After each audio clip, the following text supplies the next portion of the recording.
Inscreva-se no canal Linha de Divisa, deixe seus comentários e acione as notificações. Oi, Adriano, como vai? Tudo bem? Tudo bem, Deodato, por aí?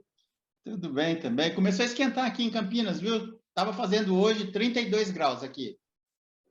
Olha só, tá muito quente. Eu moro em Cuiabá, né? Então tá sempre 40 graus e hoje de novo. O problema de Cuiabá é que dizem que tem, a cidade, cresceu, foi construída em cima de um bloco de rocha enorme, quase que a cidade inteira. Então o sol bate e reflete na rocha, vira uma panela, Eu não sabia disso. E além de ser uma depressão, parece-me, não tenho certeza. A gente vai subindo ali acho que é BR-119, Rondonópolis, vai embora. Chega em Cuiabá, é um buraco, depois sobe, aí vem a serra, que vai dar lá para os lados de... Como é que chama aquela Chapada? cidade? Da Chapada, Chapada. O que me chama a atenção, assim, a curiosidade, acho que foi por causa dessa questão do ouro aí do Rio, que eles acabaram fazendo a cidade em volta. Mas por que não fizeram a cidade na parte alta, né? Pois é, tem muita gente que mora ali na Chapada dos Guimarães e vem para Cuiabá todos os dias para trabalhar. Prefere ficar lá porque é mais fresco. Legal. Se bem que são quase... Quantos quilômetros são? Eu não sei em quilometragem, mas dá 20 minutos, meia hora. Depende do trânsito aqui na entrada da cidade. Dá para morar lá, cara. Dá para morar. Só comprar uma moto. Pois é. Eu não ando de moto. Eu também não ando, também acho bem perigoso. Mas, assim, eu trabalhei muitos anos, viu, Adriano, no Banco do Brasil. E a gente costumava falar que os prefixos, cada agência, quando é inaugurada, tem um número, é o prefixo dela, para separar, segregar uma da outra, né? Quando a gente manda um depósito, a gente coloca o prefixo da agência. Então, a gente costumava falar que os prefixos do Banco do Brasil, que foi criado em 1808, com a vinda da família real para o Brasil, Dom João VI, né? A agência 001 é a Centro Rio, lá na Candelária. Então, a gente falava que os prefixos contavam a história do Brasil. Olha que interessante. Pelo prefixo, a gente ia vendo o movimento da economia se deslocando no Brasil. O Banco do Brasil ia para estimular a economia e ia instalando agências. Centro São Paulo é 018, Campinas, onde eu moro, é 072, Rio Branco, lá no Acre, é 71, Cuiabá eu não me lembro. Mas, assim, conta a história. E é sempre um movimento, pode ser o ciclo do ouro, pode ser pecuária, pode ser o café, depende da época da história. Lá estava, né, assim, uma igreja geralmente católica, porque as igrejas protestantes eram proibidas no Brasil, por lei eram proibidas, depois é que foram liberadas. Então, uma igreja católica, a partir de 1808, e com o andar da carruagem, um banco, e assim a gente começava a entender um pouco da história, o contexto histórico. Poucas pessoas sabem disso. Qual foi o objeto da tua pesquisa no mestrado? No mestrado, eu trabalhei com o conceito de eu na filosofia crítica teórica de Kant, basicamente a partir da crítica da razão pura. E qual foi a sua abordagem acerca do sujeito como limite da teoria em Kant?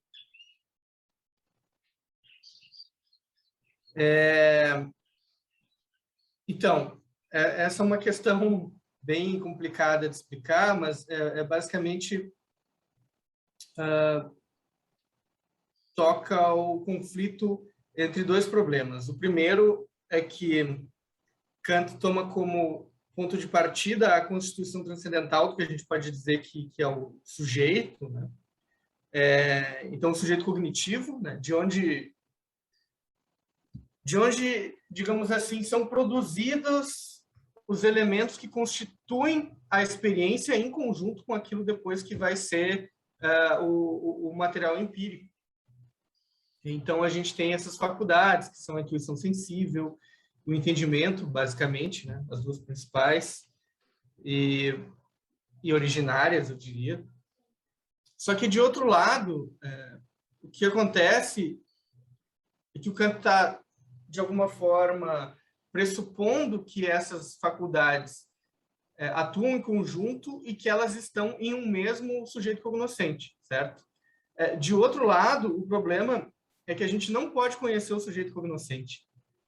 Ele está além dos limites do conhecimento. Então, quer dizer, é claro que é possível apresentar respostas para esse problema, mas ele gera um paradoxo.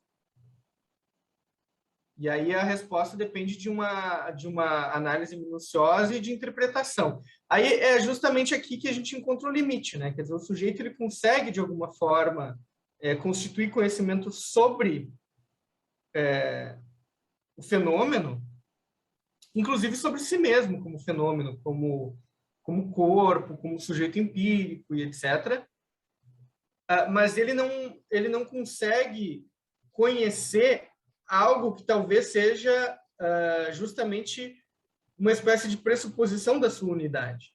Ou uma outra alternativa é de que a unidade do sujeito é produzida a partir da atividade do entendimento.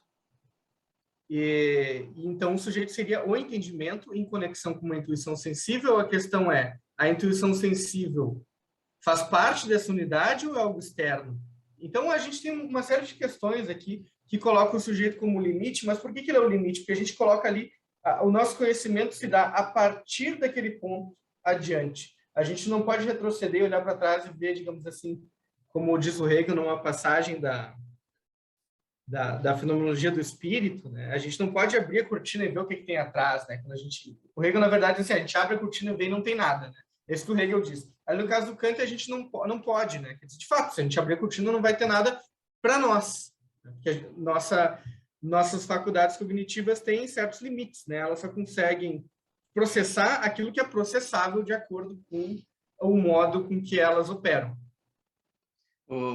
Adriano, eu achei a sua pesquisa muito interessante. Eu tive a impressão que em algum momento você achou que estava na sinuca de bico.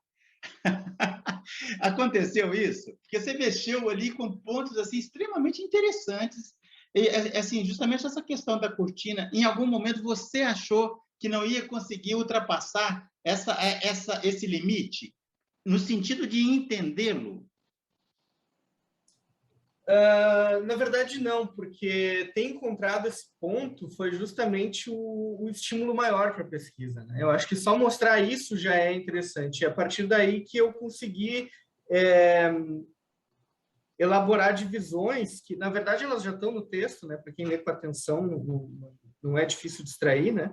Mas as três abordagens de Kant sobre a unidade sujeito, né? Eu chamei de eu, que são a abordagem empírica, a abordagem transcendental e a abordagem racional.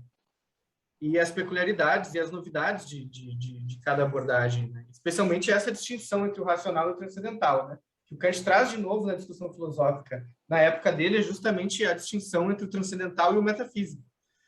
E com isso ele consegue abrir um novo caminho para a filosofia. Então, encontrar esse ponto, na verdade, foi muito bom. Assim. Eu consegui, explorando um paradoxo, praticamente desenvolver a dissertação inteira.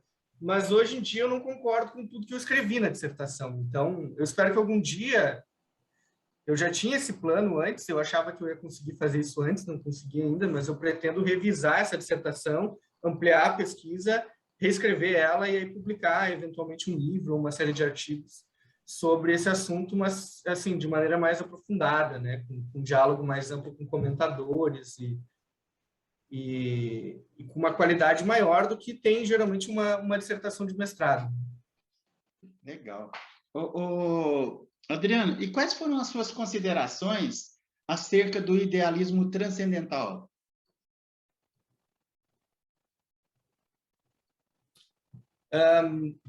Basicamente, eu tentei ressaltar a importância dessa doutrina e abordar alguns aspectos básicos, né?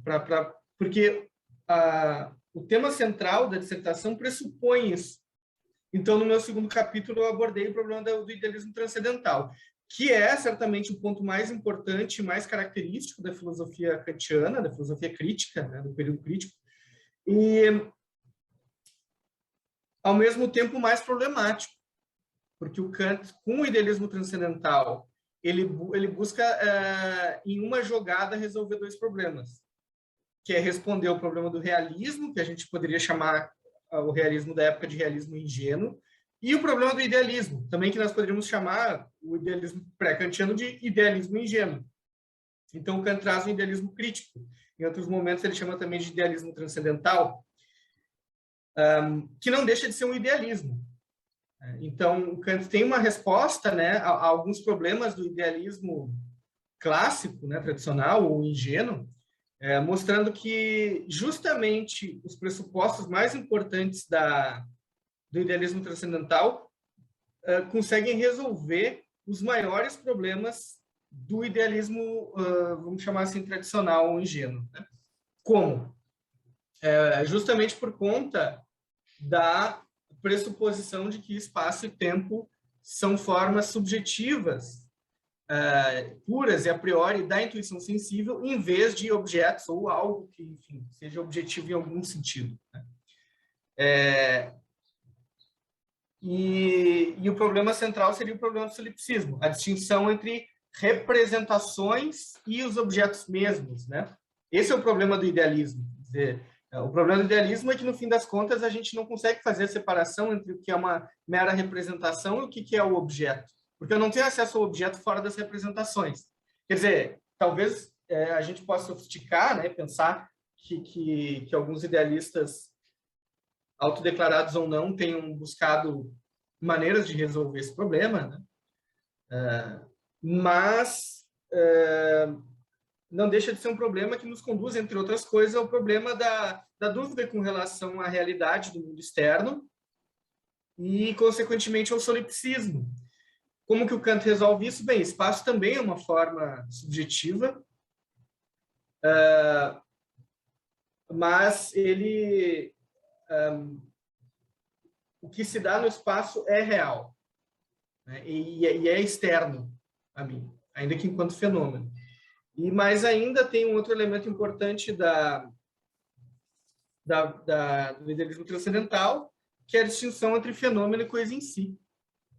Então, o que acontece? A gente não pode falar sobre a coisa em si, mas a gente não elimina a pressuposição da existência do objeto enquanto independente da minha representação dele. Ele está lá, eu só não posso saber como ele é, caso eu pudesse sair de fora da minha própria mente e ver o objeto como se ele fosse visto de lugar nenhum, digamos assim. Vou usar uma expressão de um livro famoso também. Ok. Você falou da questão dos fenômenos, né?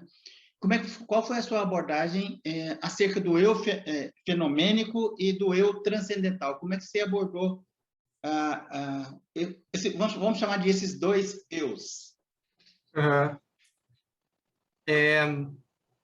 Então, o eu fenomênico é aquele que aparece, né, enquanto fenômeno, ou seja, que é o que a gente percebe por meio da experiência, basicamente, ou seja, após um certo processamento de um material empírico. E esse material empírico não necessariamente é um material que a gente poderia dizer externo, né, como uma matéria fora de mim, certo? E isso incluiria o corpo também. Mas ele também inclui digamos assim, o fluxo de consciência. Quer dizer, todos os pensamentos determinados que nós temos estão no tempo. Consequentemente, todos os pensamentos determinados, nós os percebemos como pensamentos meus, mas esse meu, nesse caso, esse meu, ou eu, né, que está vinculado com esses pensamentos determinados no tempo, ou com o tempo de maneira empírica, né, já com conteúdo de pensamento determinado, é sempre um eu fenomênico. Agora, é falso também a gente pensar que existe um eu, como eu disse aqui, pode acabar enganando, né? Um eu como se fosse uma coisa que se acopla ao pensamento. Então, aqui o Kant está levando em consideração que no tempo puro a gente tem a pura sucessão, né? Como, lembrando um pouco a crítica do David Hume a esse ponto, o puro fluxo de consciência. Né? Então, e o que acontece? De onde vem a unidade? Porque quando a gente pensa eu, né, de alguma forma, principalmente o eu empírico, né, o Adriano, que vive, sei lá, em Cuiabá, e etc., eu só consigo dar unidade para esse, digamos assim, objeto, ou seja, eu só consigo pensar em mim mesmo como objeto enquanto eu tenho conteúdo empírico. Portanto, o eu como objeto, propriamente dito, só pode ser o eu fenomênico. E como que eu consigo dar unidade para esse objeto, ou seja, unidade para o conjunto de experiências que, de alguma forma, constituem esse objeto?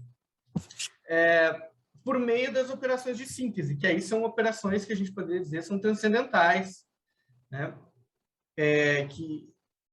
Mas elas, do ponto de vista fenomênico, já estão operadas, então, com o material empírico somado a isso.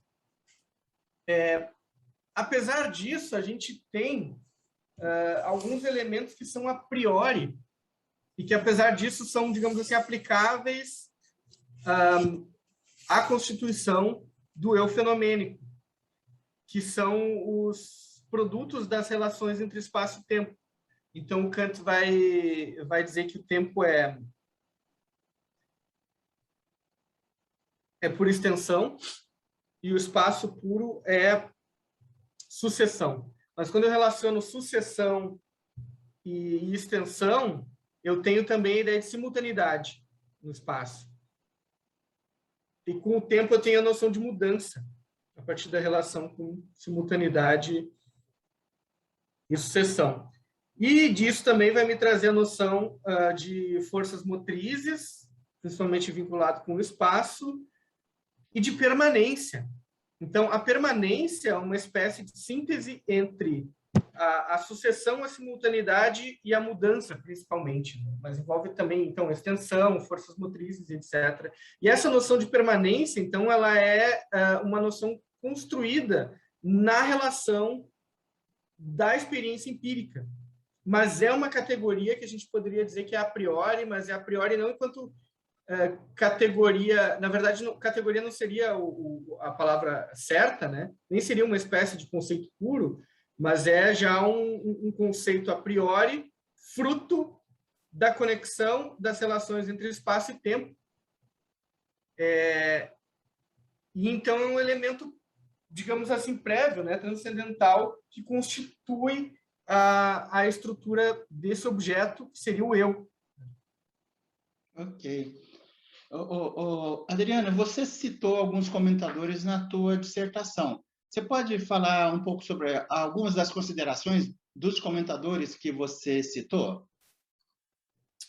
Sim, só antes eu esqueci de falar do eu transcendental, né? Eu falei mais do fenomênico, mas indo direto para a questão dos comentadores, faz bastante tempo que eu trabalhei com isso e eu não retomei mais discussão com os comentadores. E eu penso que mesmo na dissertação, assim, a relação com comentadores foi um tanto superficial, assim, eu não me aprofundei muito, né? Mas eu menciono 4 comentadores lá, mas eu acho que o mais importante a ressaltar é justamente o posicionamento com relação ao idealismo transcendental. Então, a gente tem uma leitura já clássica, mais do que uma leitura, né? É uma reconstrução de Kant, uma proposta de reconstrução no Peter Strawson, no livro chamado Bounds of Sense, que seria Limites dos Sentidos, né? Em que ele reconstrói a filosofia do Kant de maneira a mostrar que o idealismo transcendental é um problema que nos conduz ao que, no início do século XX, se denominou o problema do psicologismo, que enfim, que tinha esse problema que a gente poderia chamar também de subjetivismo, de alguma forma, né? Quer dizer, como que eu consigo tornar certas hipóteses verificáveis, uma vez que elas dependem de uma espécie de experiência interna. Quer dizer, isso eu estou reconstruindo assim, dentro de uma abordagem, entre outras possíveis, né? E o Peter Strawson busca reconstruir o Kant sem o idealismo transcendental. Eu acho a interpretação do Strawson muito boa, mas a reconstrução, a proposta dele, eu diria que é até um tanto... ela é excêntrica demais e e o que sobra de Kant nela é nada. Não, quer dizer, uma proposta de reconstrução de Kant que transforma um Kant num filósofo não kantiano, né? Então, perde completamente o sentido. Então, eu acho que nesse sentido, muito embora o Kant tenha problemas ali com a hipótese do idealismo transcendental, ele avança muito em relação ao realismo ingênuo. E me parece que o Strawson não consegue dar conta justamente dos problemas que Kant aponta como consequência da consideração de espaço-tempo enquanto elementos objetivos. E o Strawson vai dizer que bem permanece, né? Condição do significado da experiência é que a experiência é espaço-temporal. Tudo bem, mas e aí o que mais isso quer dizer? Porque você diz que não é condição subjetiva, mas então também não é condição é uma condição objetiva, e em que sentido? Dizer que é uma condição linguística, que não me parece que seja bem isso que ele diz, talvez seja para o que ele aponta, me parece algo muito vazio, sabe? É sair pela tangente, assim, é fingir que disse alguma coisa quando não disse nada. E tem um debate muito interessante aqui, porque o Henry Allison escreveu depois uma defesa do idealismo transcendental do Kant, que me parece um livro muito bom.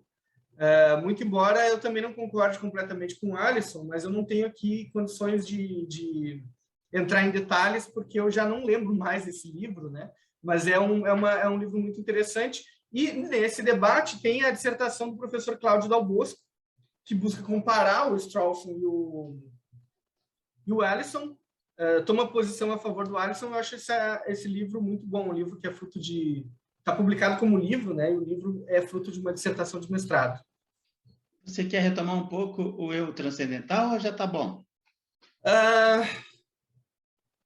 Se eu for falar realmente sobre isso, vai começar a sair fumaça, que já está calor, né? Mas é interessante notar alguns aspectos. Quer dizer, o Kant tem a virada transcendental do Kant pode ser muito bem percebida aqui nessa passagem que o Kant chama de dedução transcendental das categorias. E qual é que é o objetivo desse trecho, né? Que é considerado um dos trechos mais herméticos, se não o mais hermético da crítica da razão pura. O Kant quer, primeiro, né, o Kant quer mostrar quais são os elementos a priori que constituem a experiência e a nossa noção de objetividade, o nosso conhecimento científico, inclusive. Né? O Kant diz que tanto a matemática, toda ela, quanto a física em seus princípios, são constituídos por juízos sintéticos a priori. Ele mostra que espaço e tempo são formas puras da intuição sensível, agora ele vai mostrar que no entendimento, ou seja, na nossa capacidade discursiva, que funciona por meio da operação sintética, a gente também tem elementos a priori que ele vai chamar de conceitos puros, e os conceitos puros mais elementares ele chama de categorias, fazendo uma transposição daquela noção de categoria que vem da ontologia do Aristóteles para uma filosofia transcendental, que, então, ao invés de entender categorias como elementos objetivos do ser, entende categorias como regras de constituição da unidade de objetos a partir da atividade do entendimento. Basicamente, regras para a síntese, ou, dizendo de outra forma, regras para as operações do entendimento. Então, são regras fundamentais que constituem as normas mediante as quais o entendimento vai unificar uma diversidade de dados que surgem para ele por meio da intuição. Então, tanto dados empíricos quanto dados a priori, que são trazidos pelo espaço e pelo tempo. Então, o que acontece? Ali o Kant deduz quais são as categorias por meio dos juízos.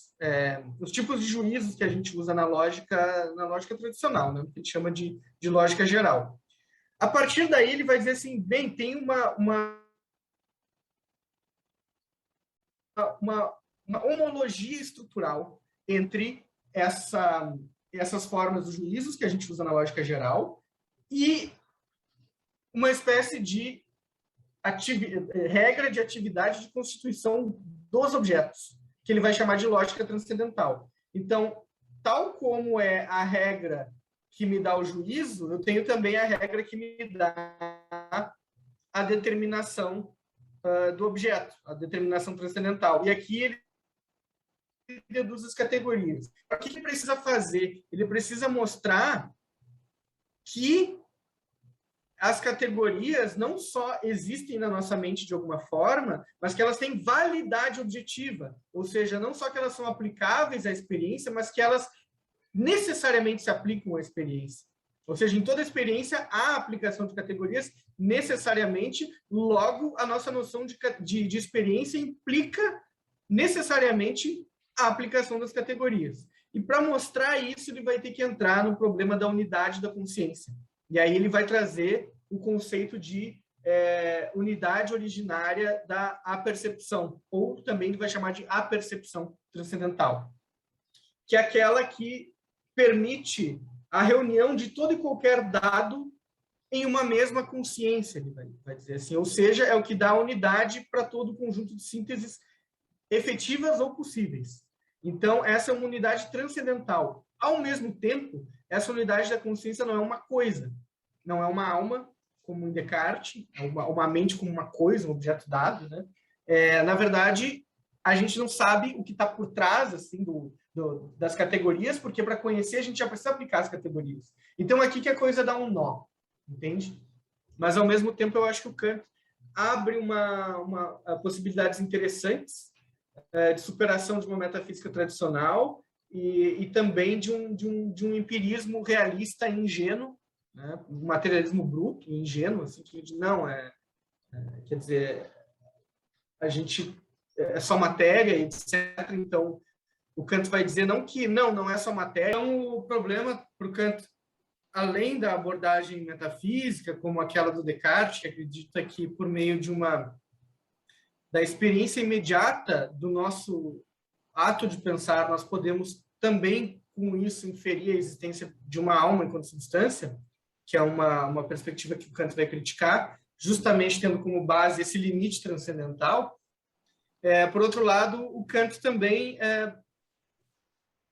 refuta perspectivas que acreditam que nós podemos reduzir todo o nosso conhecimento à matéria empírica, e principalmente ao conhecimento de nós mesmos. A gente sabe que existe esse paradoxo da consciência, quer dizer que as nossas experiências do tipo de consciência, né, são distintas daquelas experiências que a gente atribui ao funcionamento da matéria bruta, né? Isso pode ser um problema, na verdade, epistemológico.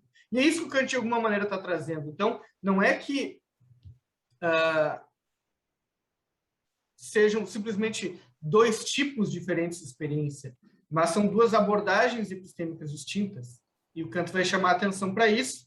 Ou seja, a gente não pode simplesmente partir da matéria e achar que a partir daquilo, ou da matéria de qualquer coisa que a gente queira tomar como dada, como uma espécie de realismo ingênuo, e achar que a partir dali a gente vai encontrar critérios epistemológicos para abordagem de todo e qualquer problema, entre outros, o problema da unidade da consciência, do eu, etc.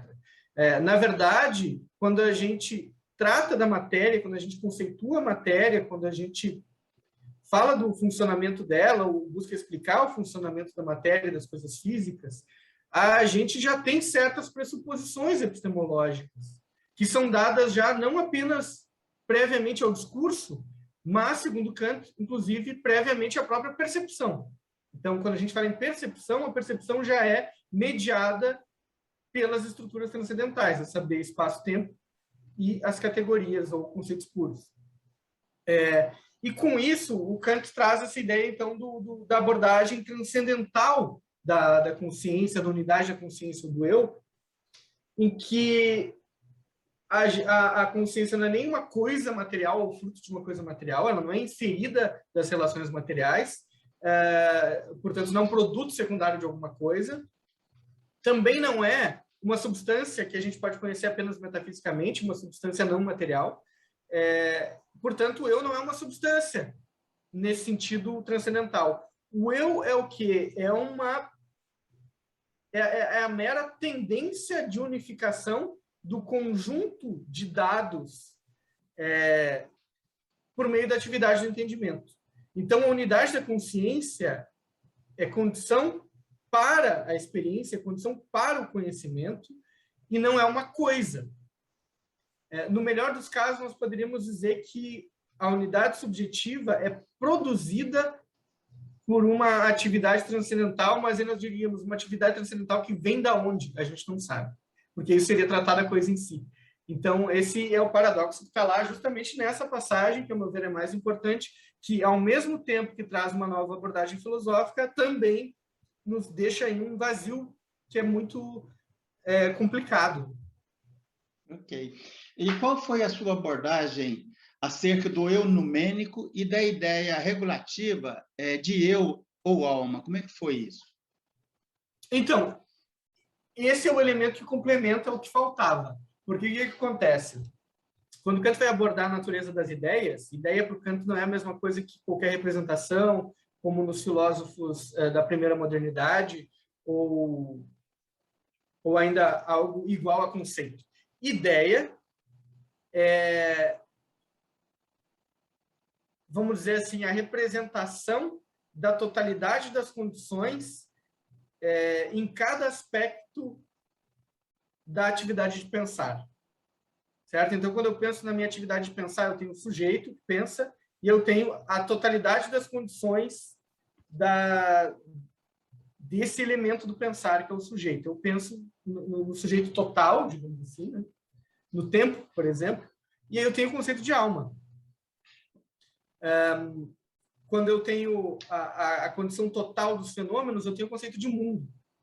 E quando eu tenho a condição total de toda e qualquer existência, eu tenho o conceito de Deus. São as três ideias que a razão gera quando ela busca as condições de todas as condições. Só que, então, a gente gera conceitos de objetos que não podem ser experienciados e que são conceitos de totalidade. E é isso que o Kant chama de ideia. E qual é que é o problema da metafísica, então? O problema da metafísica é que se confundiram essas ideias com objetos. O fato da gente ter uma ideia que é formada por meio de um raciocínio que parece necessário e natural não significa que nós temos um objeto correspondente a essa ideia. É isso que o Kant vai dizer. Porém, o Kant vai dizer, não é à toa que nós temos essa estrutura na nossa razão. Essas ideias ajudam a organizar, a dar unidade sistemática para o conjunto da experiência dos nossos conhecimentos. Então, a ideia de alma vai ser uma espécie de pressuposição ideal que tem apenas um uso regulativo. A gente não conhece uma coisa tal como alma, mas a gente estruturalmente usa essa ideia para organizar um conjunto de dados em torno da unidade do sujeito. Então, ela cumpre esse buraco que a teoria transcendental deixa, mas é apenas um como ser, né? Como Kant diz, um aus ob. Né? Então, uma pressuposição que é racional, mas a gente não pode tomar como um conhecimento efetivo, no sentido estrito teórico do termo. Ok. Adriano, você já fez alguns comentários aí, não sei se foi na prosa prévia, que você gostaria de buscar novos comentadores, estender a sua pesquisa e rever algumas coisas que foram colocadas lá no teu mestrado. Mas, naquele momento, quando você fechou o mestrado, naquele momento, quais foram as considerações finais que você colocou na sua dissertação? Talvez esse seja o ponto, né? Na conclusão, eu ressaltei esse paradoxo que aparece na filosofia kantiana, né? Que, eventualmente, eu não cheguei a usar esse termo, né? Mas ele pode parecer apontar para uma espécie de circularidade, e uma circularidade que poderia ser tomada como uma petição de princípio. Não acredito que seja isso, mas também não é tão simples defender essa posição kantiana. Mas lá eu fui além e eu disse que, na verdade, o Kant estava pressupondo o sujeito como coisa em si. E hoje em dia eu voltaria atrás dessa afirmação e eu tentaria responder de uma maneira mais kantiana. Quer dizer, eu faria um esforço mais kantiano para entender como seria possível dar conta desse problema sem ter que cair de novo num problema que foi justamente o que o Kant tentou evitar, que é uma espécie de retorno a uma pressuposição ontológica, que seria o caso da pressuposição de de uma unidade subjetiva com coisa, seja lá o que for essa unidade subjetiva enquanto coisa em si. E aí, Adriano?